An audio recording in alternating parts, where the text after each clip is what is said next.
Parfait. Merci Olivier. Merci Pascal. Je suis Haroun. Je suis responsable des affaires publiques chez BNP Paribas côté Security Services. Et surtout aujourd'hui, je suis animateur de l'Observatoire international. Alors, l'idée est de vous présenter un peu la manière dont l'Observatoire travaille et les sujets qui ont été vus en 2023 et les futurs sujets qui seront probablement, même s'il y aura des modifications, qui seront probablement discutés cette année. Alors d'abord, en termes de gouvernance de l'Observatoire international. L'idée déjà, les missions de cet observatoire est d'assurer une veille sur les sujets qui touchent France Post Marché et évidemment ses membres. Les sujets sont principalement des sujets européens, mais pas que. Il peut y avoir des sujets internationaux qui viennent de IOSCO, du FSB, mais bon, souvent, les sujets sont ceux qu'on connaît, qui se matérialisent par des textes européens. Une fois que cette veille a été faite d'un commun accord et en concertation avec les membres de cet observatoire international, l'idée est de partager avec les groupes et les instances, entre guillemets, dirigeantes de l'association, c'est-à-dire à la fois le bureau et le conseil d'administration, et évidemment les groupes, mais vous verrez que les groupes finalement sont au courant par le truchement, enfin par le fait que au sein de ces membres, on a des représentants des différents groupes. En plus de cela, donc une fois que et la veille a été faite et le partage a été correctement effectué au sein de l'association, l'idée est de se poser la question de savoir si on fait des actions d'advocacy, donc des actions de sensibilisation auprès des différentes autorités, que ce soit, bon, alors naturellement pour France Post Marché en France, Trésor, AMF ou d'autres partenaires, d'autres autorités, d'autres relais, ou plus généralement à un niveau un peu plus supérieur, donc à Bruxelles principalement, Commission, Conseil de l'Union et Parlement. On verra dans les sujets évoqués qu'il y a eu l'année dernière, beaucoup d'actions de sensibilisation, qu'on a déposé des amendements sur certains sujets, et d'ailleurs que très souvent, ces amendements ont été relayés, déposés par des parlementaires ou d'autres partenaires, et qu'on a eu souvent, pas tout le temps, mais souvent gain de cause. Alors en termes de ce que j'ai appelé structure opérationnelle, mais ce qui veut dire les membres de cet observatoire international, finalement ce qu'on voit, c'est que ce sont principalement des membres d'autres groupes de travail de l'association. Donc que ce soit des animateurs pour la conformité, donc Marie, pour groupe de travail dépositaire Corinne qui est là aujourd'hui, pour le juridique David, que ce soit aussi des personnes qui nous représentent, qui représentent l'association au sein de l'ETDF, qui est le forum des dépositaires européens, que ce soit aussi les sujets plus transversaux, que ce soit les projets de place, CSDR ou d'autres types de sujets, la fiscalité évidemment avec Vincent, ou certains représentants dits clés de certains établissements. Voilà, l'idée est d'avoir une bonne représentativité pour essayer d'aborder les sujets qui sont les plus importants. Alors, peut-être un point qui me semble quand même important de mentionner, c'est que cet observatoire international n'a pas vocation à se substituer aux autres groupes de travail. Donc, quand on a un sujet, par exemple, puisque c'était Corinne qui parlait, mais un sujet principalement dépositaire, c'est le groupe de travail dépositaire qui aura la main. Mais s'il y a une composante advocacy, dépôt d'amendements, partage d'informations auprès des autorités, l'Observatoire international sera mobilisé. Peut-être aussi un dernier représentant et qui montre aussi cet aspect advocacy, c'est que la MAFI est représentée au sein de l'Observatoire international, ce qui permet aussi de se coordonner avec cette autre association et qui permet de mener des actions d'advocacy qui peuvent être coordonnées, alors pas forcément ensemble, mais qui peuvent être coordonnées. Et lorsqu'on répond à des consultations, lorsqu'on dépose des amendements, voilà, cette coordination me semble importante. Alors maintenant, en termes de sujet, l'idée là d'aujourd'hui, rapidement, c'est de faire une rétrospective 2023 avec, allez, 4 principaux sujets. Évidemment, ce ne sont pas uniquement ces sujets qui ont été discutés au sein de l'Observatoire international, mais ça nous semble être les sujets principaux et qui donnent une bonne idée des discussions au sein de cet observatoire. Donc AIFMD, évidemment, EMIR, CSDR et le paquet finance digitale. Après cette rétrospective, on verra aussi relativement rapidement les perspectives 2024 avec, comme le disait tout à l'heure Pascal, Open Finance, de son petit nom FIDA, et un sujet qui a été beaucoup discuté ces dernières semaines, ces derniers jours même, T+1. Alors, premier sujet dans cette rétrospective 2023, AIFMD. Bon, l'idée n'est pas de reprendre l'ensemble des sujets, la genèse de tout, puisque on connaît ces sujets, mais peut-être de voir les points qui ont été poussés par l'Observatoire international.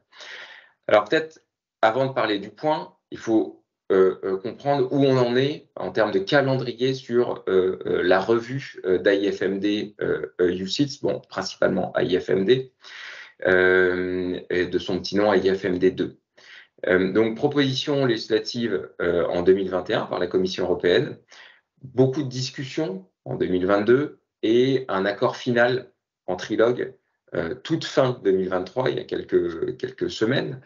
Et on s'attend à une publication au journal officiel de AIFMD 2 dans les prochaines semaines. On a le texte officiel, mais il n'est pas encore publié au journal officiel de l'Union européenne, mais ça ne saurait tarder. Entrée en application en 2026 et s'en suivra une phase de discussion et d'élaboration des mesures de niveau 2 et une clause de revue qui est intégrée dans AIFMD2, qui est pour 2028 une révision programmée du texte. Alors, le sujet, donc à droite de la slide, le texte AIFMD, on comprend beaucoup de sous-sujets. Donc, d'autres associations telles que l'AFG ont travaillé sur certains sujets. Nous, évidemment, on a suivi de manière générale des sujets de gestion de la liquidité, de reporting, supervisory reporting, de délégation, mais ce sur quoi on s'est focalisé en termes d'advocacy, en termes de sensibilisation des actions, ça a été surtout le sujet du, entre guillemets, même si on n'en a pas en fait, de passeport dépositaire. Donc la bataille a été d'éviter d'avoir un passeport dépositaire, ce qui est le cas. Donc ça, c'est un succès. Et on a eu à la place un simili de possibilité de nommer un dépositaire dans un autre État membre que l'AIF, que le fonds alternatif. Et donc, on a une dérogation dans le texte. Avant de l'expliquer, peut-être dire que cette dérogation nous va bien, puisque finalement, lorsqu'on regarde les conditions, elles sont des conditions restrictives et la mise en application de ce simili de passeport dépositaire sera très limitée. Et donc, notre action, qui était partagée par le Trésor français, a été, je pense, couronnée de succès. Donc, en termes de dérogation, là, un fonds qui, dans un pays, dans un État membre de l'Union, n'a pas de dépositaire, peut demander à son autorité compétente de nommer un dépositaire qui se trouve dans un autre État membre. Mais cette possibilité est ouverte que si deux conditions assez drastiques sont remplies. D'abord, une condition presque de liquidité de l'État membre considéré. Donc, ce petit État membre, il faudra regarder qu'il y a un montant d'actifs qui sont gérés, enfin qui sont donnés à des dépositaires, qui est sous un certain seuil de 50 milliards. Donc ce seuil est assez bas, ce qui permet vraiment de capter des petits États membres avec des petits marchés et donc finalement de cantonner au maximum ce simili passeport dépositaire. Et la seconde condition est une condition un peu d'analyse au cas par cas. Et donc l'autorité compétente devra presque prouver par cette analyse cas par cas qu'il y a nécessité de nommer un dépositaire dans un autre État membre. Voilà, ce qui permet vraiment encore une fois de cantonner et qui permet voilà, de montrer que notre action, que ce soit vis-à-vis du Trésor, en dépôt d'amendement à Bruxelles, mais aussi en discussion avec d'autres associations via l'ETDF, donc le fameux forum des dépositaires, a été finalement couronné de succès avec aussi le fait que certains États membres poussaient pour un passeport dépositaire beaucoup plus important. Donc, une bonne chose, je pense. Deuxième sujet, c'est EMIR 3.0. Bon, l'idée n'est pas de revenir sur tout, encore une fois, mais EMIR 3.0 est vraiment un sujet assez politique, puisque l'idée, c'est dans un contexte post-Brexit, avec aussi une fin d'équivalence des CCP UK, des CCP britanniques programmés pour juin 2025, dans un peu plus d'un an. L'idée de ce texte est d'essayer d'attraper la liquidité sur la compensation au sein de l'Union européenne et d'éviter que la liquidité, enfin des transactions, des volumes importants de transactions, soient compensés par des CCP localisés à Londres. Et quand je dis transactions, c'est principalement sur ce texte les dérivés OTC et en l'occurrence surtout les IRS. Mais ça préfigure aussi, au-delà des IRS, une certaine manière de penser de la Commission qui veut un peu, j'ai envie de dire, défendre son attractivité et ce qui est appelé l'autonomie stratégique. Donc cette proposition EMIR 3.0, en concertation avec d'autres associations, dont d'ailleurs la FBF, qui était très active sur ce sujet, l'idée a été d'éviter de mettre à mal la compétitivité des adhérents compensateurs, des compensateurs européens, donc nous. Et l'idée a été d'éviter que la mesure phare, qui est celle de la création de comptes actifs au sein de CCP européennes, en l'occurrence Eurex Clearing en Allemagne, ne viennent être applicables qu'aux seuls compensateurs européens et pas aux compensateurs qui sont naturellement localisés en dehors de l'Union, donc les Américains principalement. Et donc, il a fallu se battre pour qu'il y ait une sorte de balance, pour que cette exigence de créer un compte actif au sein de notamment Eurex Clearing ne soit pas trop exigeante, que ce soit prudentiellement mais aussi opérationnellement, et ne viennent pas, encore une fois, nous poser des problèmes, nous mettre des bâtons dans les roues en termes de compétitivité. Voilà, bon, pas la peine, je pense, de rentrer plus dans le détail, mais l'équilibre qui a été trouvé en termes de compte actif est plutôt bon. Il aurait pu être mieux, mais plutôt bon. Et donc ça a été encore une fois lié à ces actions d'advocacy, de sensibilisation assez longues, d'ailleurs, beaucoup d'actions, en l'occurrence avec d'autres associations. Voilà, je pense que la Commission, le Conseil, le Parlement ont compris notre point de vue. Peut-être un dernier point qui est tout en bas, le fait que dans EMIR 3.0, il y a aussi d'autres petites mesures qui ont été ajoutées. Donc, on en a profité pour ajouter d'autres mesures, notamment sur des exemptions, donc pour un peu améliorer la mécanique des exemptions à l'obligation de clearing et à l'obligation d'échange de marge bilatérale. Aussi quelques améliorations en termes de reconnaissance des CCP de pays tiers, puisqu'on sait que c'est un sujet assez important quand on a pu discuter avec les CCP qui sont dans des pays tiers, que ce soit l'Inde, les US ou d'autres États membres, avec encore aujourd'hui quelques sujets qui sont ouverts, notamment en Inde. Voilà pour EMIR. En plus d'EMIR, toujours sur ce sujet un peu infrastructure, on a le règlement CSDR. Alors CSDR, c'est un règlement qui est très large, qui contient beaucoup de sous-sujets. L'un de ces sous-sujets est très lié à la discipline de règlement, settlement discipline. Et donc, les travaux de l'Observatoire international ont été très liés à ce sous-sujet de la settlement discipline, la discipline de règlement.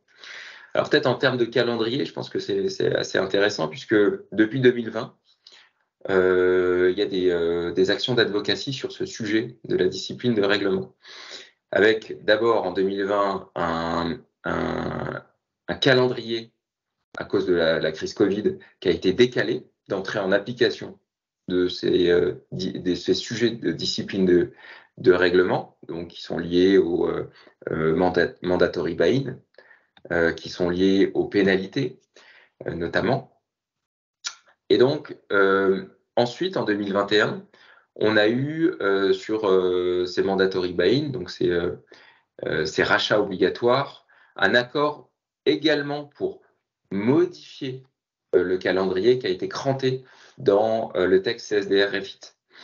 À partir de février 2022, les pénalités ont été applicables, mais sans les fameuses mandatory buy-in, les rachats obligatoires, qui finalement ont été incluses dans le dernier texte de CSDR, mais on le verra avec, encore une fois, des conditions qui sont tellement drastiques qu'on s'attend à ce qu'il n'y ait pas ou peu de mise en application des mandatory buy-in, ce qui est encore une fois, je pense, un succès en termes d'advocacy. Sur ce slide, on voit que le calendrier là en 2022-2023 a été celui de la finalisation du texte CSDR REFIT, avec un accord en juin 2023, un vote Q4 2023, donc il y a quelques semaines, et la publication de CSDR qui est finalement intervenue là, je crois, il y a quelques jours.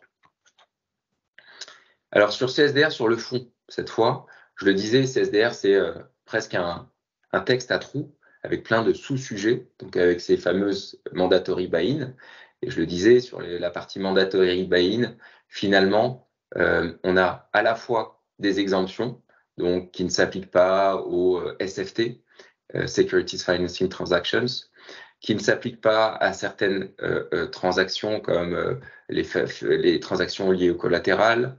Donc un champ d'application qui a été déjà limité, mais en plus pour le reste, des limitations, des conditions et des circonstances dans lesquelles ces rachats obligatoires vont être mis en place par les autorités. Et notamment, il faudra pour les mettre en place qu'il y ait grosso modo un assessment, un examen des autorités sur les conséquences qu'aurait la mise en place de ces mandatory buy-in sur le marché et sur sa liquidité. Donc peu de chances finalement de voir cette mesure mise en place facilement. Sur les pénalités, donc tout en haut, là, le premier sous-sujet, il faut savoir qu'il y a une consultation qui est ouverte en ce moment, avec la grande question est de savoir si le montant des pénalités ne sera pas augmenté dans les prochains mois. Et ça, c'est une possibilité. Les autorités souhaitant peut-être renforcer un peu ces pénalités qui aujourd'hui sont vues par certains et par certaines autorités comme pas assez contraignantes. Dans CSDR Refit, on a aussi des sous-sujets tels que T+1. Alors, on s'est battu pour éviter qu'il y ait trop de dispositions liées à T+1. Et finalement, il n'y a qu'un mandat qui est donné à l'ESMA de travailler sur un rapport, donc sur une mesure de niveau 2, un rapport sur T+1. Rapport qui finalement est très lié à ce qu'on a vu ces dernières semaines, puisqu'on a répondu à la consultation de l'ESMA, justement, qui était dénommée Call for Evidence sur T+1, qui permettra à l'ESMA de justement rédiger son rapport. Dernier point tout en bas, là, sur les services accessoires des CSD. Il y a eu pas mal de discussions aussi de savoir si les CSD peuvent et dans quelles conditions rendre des services bancaires accessoires. Et donc, le texte CSDR, Refit,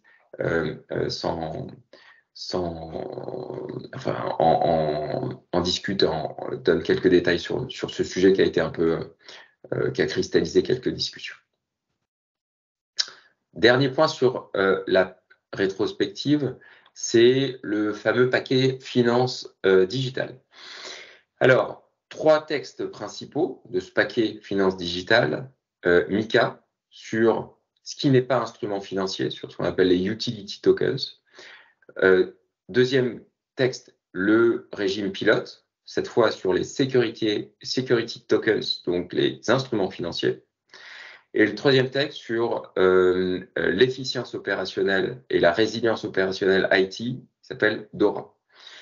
Alors, ce paquet législatif, on a beaucoup parlé, beaucoup discuté au sein de l'Observatoire international, parce que, encore une fois, sur chacun de ces sujets, il y a des sous-sujets qui sont importants pour l'association. Si je prends, par exemple, un des sujets importants, c'était quelle est la responsabilité des conservateurs dans le cadre de la fourniture de services, que ce soit pour les utility tokens, donc encore une fois MiCA, que ce soit pour les security tokens, qui sont donc des instruments financiers pour le régime pilote, ou que ce soit aussi quelques sujets opérationnels dans le cadre de DORA. Bon, pas la peine de reprendre tout. Ce qui est important, c'est de savoir que en 2025, début 2025, l'ensemble de ces textes sera pleinement opérationnel, avec quand même une petite nuance sur le fait que le régime pilote est déjà applicable, pleinement applicable, et que sur le régime pilote, ça on le sait, il y a en ce moment pas mal de discussions de savoir si les acteurs vont proposer de bénéficier de ce régime pilote si certaines infrastructures déposent des amendements, des dossiers pour être soit CSD un peu numérique, soit MTF, elle est digitale aussi, ou soit TSS, qui est le nouveau statut, qui est à la fois plateforme et CSD dans un monde blockchain digitalisé. Voilà, avec un succès pour l'instant assez moyen sur le régime pilote, mais il faut voir comment les choses avancent. Quand je dis succès, c'est en termes de nombre d'infrastructures qui ont déposé un amendement, un dossier pour être l'un de ces statuts, donc notamment le statut de TSS. Voilà pour finance digitale, et l'idée là est de parler un peu de l'avenir des perspectives 2024. 2 textes principaux, rapidement. Un texte d'abord sur Open Finance de son petit nom FIDA. Et ça, c'est nouvelle manière de réfléchir presque, puisque la Commission européenne a un dogme qui est celui du partage de données. Donc, le dogme de la Commission européenne est vraiment de dire, vous devez, vous, acteurs des marchés, partager vos données et vos données clients à un coût bas et les mettre dans une sorte de pot commun pour que ces données puissent être partagées. Évidemment, ça soulève un certain nombre de questions. Ce texte FIDA, c'est une proposition de la Commission européenne. Certain nombre de questions liées à nos clients, liées aussi à la manière dont on utilise nos données, et tout simplement liées aussi à notre manière de travailler, puisque finalement le fonds de commerce, notre fonds de commerce commun, ce sont les données. Alors, FIDA, on est vraiment au tout début du processus législatif. Comme on va avoir une nouvelle Commission européenne en milieu d'année, avec des élections aussi au Parlement européen, finalement, on se dit que ce texte va prendre un peu de temps pour être discuté à Bruxelles et Strasbourg et pour être finalisé, ce qui n'est pas une mauvaise chose.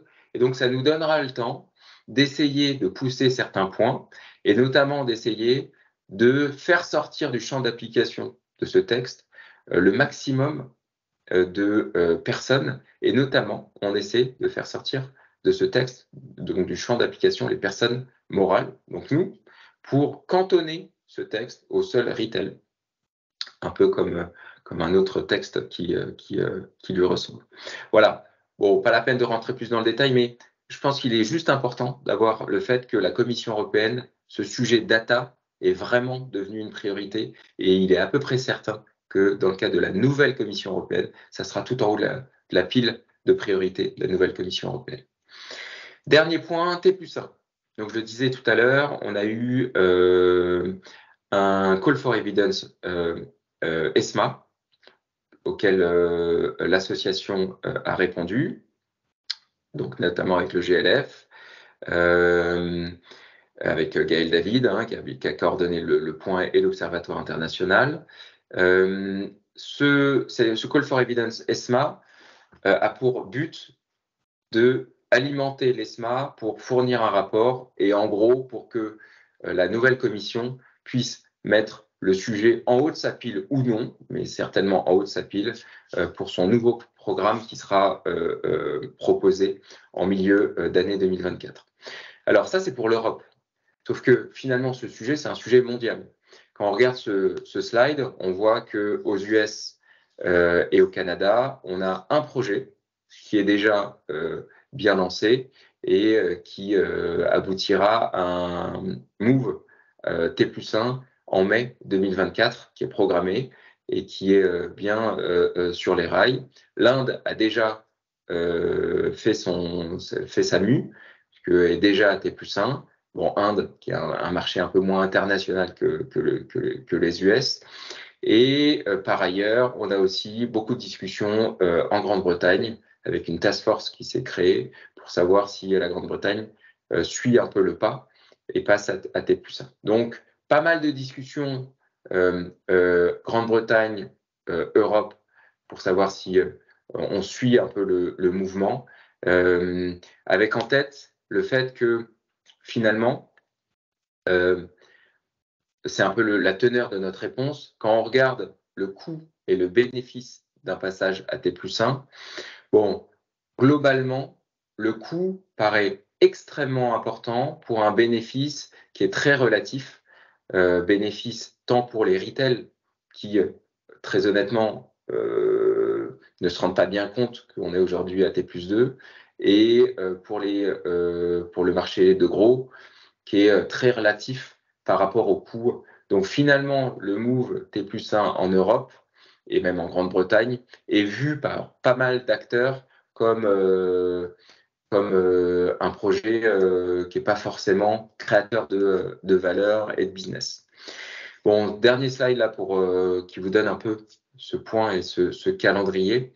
C'est intéressant de voir que voilà, il y a une certaine coordination dans ce mouvement, coordination que l'on pousse, nous, France Post-Marché, à être encore plus importante, notamment avec la Grande-Bretagne, et on essaie de sensibiliser les autorités, AMF, Trésor, ESMA, Commission principalement, sur ces enjeux liés à T+1 avec la réponse France Post Marché qui a été envoyée fin décembre et qui contient d'ailleurs pas mal de schémas sur la manière dont sont exécutées les transactions et le timing, et qui montre que voilà, le projet va bouleverser, si projet il y a, un peu l'écosystème, et ne sera pas anodin en termes de conséquences.